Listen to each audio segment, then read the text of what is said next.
자, 여러분, 금리를 낮추고 싶으신가요? 금리 혜택을 보시려면 끝까지 잘 들어주세요. 시청자 여러분 안녕하십니까? 소상공인 및 중소기업 사장님들을 위한 기업금융 가이드 하윤동입니다.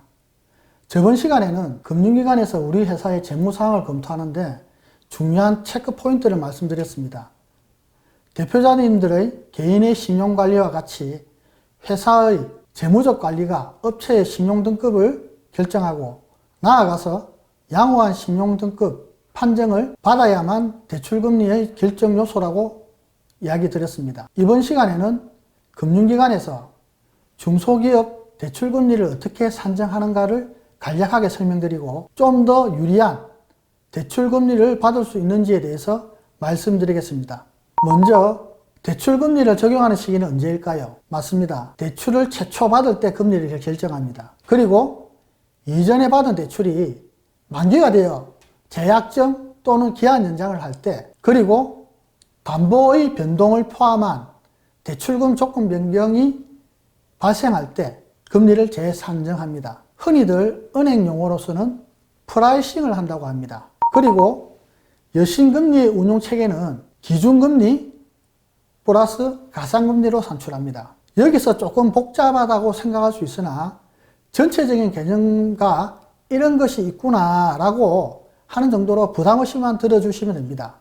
첫 번째로 기준금리는 시장금리입니다. 고정금리 대출, 변동금리 대출이 있으며 변동금리는 CD 연동대출, 3개월 콜리버 연동대출, 기타 변동금리 대출로 운영될 수 있습니다. 시장금리를 간단하게 말씀드리면 조달 자금의 적용 시장금리의 종류에 따라서 결정되는 외부 요인입니다. 예를 들면 CD 연동 기준금리는 직전 3영업일 91일 CD 유통 수익률 평균으로 정해집니다. 두 번째는 가상금리입니다.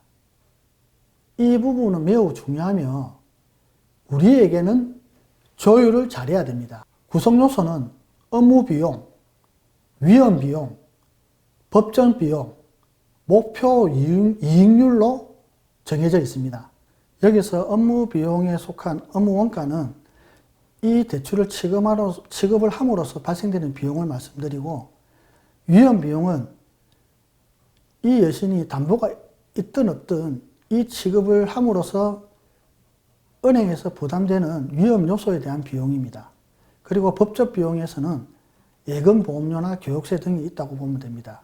그리고 금융기관은 금리를 산출할 때 BEP 플러스 마진율로 수익률을 냅니다. BEP라는 것은 수익과 비용이 일치하는 점, 즉 마진이 0인 경우를 말합니다. 그래서 은행에서 BEP 플러스 마진율을 했을 때 이 마진율이 은행에서 남는 수익이 됩니다. 거꾸로 이야기하면은 저희 쪽에서는 BEP 플러스 마진율의 마진율을 낮추면 낮출수록 금리가 낮아집니다. 그래서 기업체 입장에서는 최대한 적용금리를 BEP에 근접할 수 있도록 내고를 받도록 협상을 해야 됩니다. 반대로 은행에서는 BEP에서 마진율을 최대한도로 수익을 내려고 할 것입니다. 그래서 여러분들은 기관에서 판정된 결정금리를 무조건 수용하지 말고 BEP가 몇 프로인지 최대한 얼만큼 대출금리를 내고를 받을 수 있는지 적극적으로 노력을 해야 됩니다. 금융기관에서는 마진율을 1.4%에서 4% 이상을 적용합니다. 예를 들어 1억을 대출금을 2억을 내고 할 경우에 월 16만 7천 원을 그리고 연간 200만 원을 수익을 낼 수 있고요. 5억인 경우에는 대출금을 2% 내고 한 경우에는 월 83만 3천 원, 연간 1,000만 원입니다. 그리고 10억인 경우에는 월 166만 7천 원, 연간 2천만 원을 전략할 수 있습니다.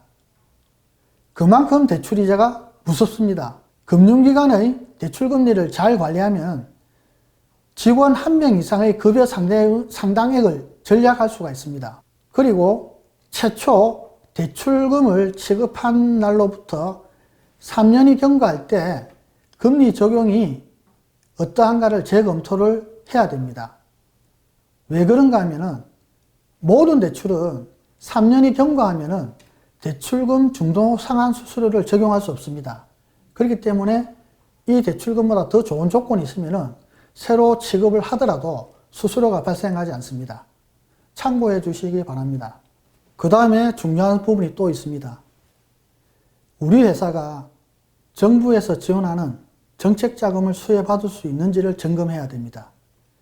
여기서 정책자금이라는 것은 정부에서 자금을 지원하거나 일부 금리를 보전해주는 대출자금으로서 상당한 금리 이득을 볼 수 있으나 자금이 한정되어 있어서 적극적으로 알아보지 않고서는 금방 소진이 되기 때문에 적극적으로 상담하여야 합니다.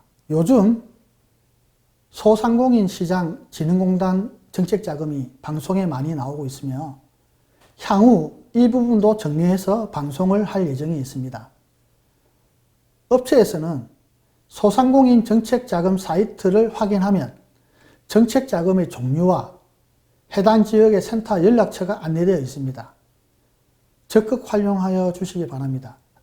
또한 중기업 비외감업체 이상인 기업은 회사 소재지의 시청, 도청의 일자리 경제실 정책금융을 검색하시거나 직접 정책금융 담당자를 방문해서 상담하는 것도 좋은 방법입니다.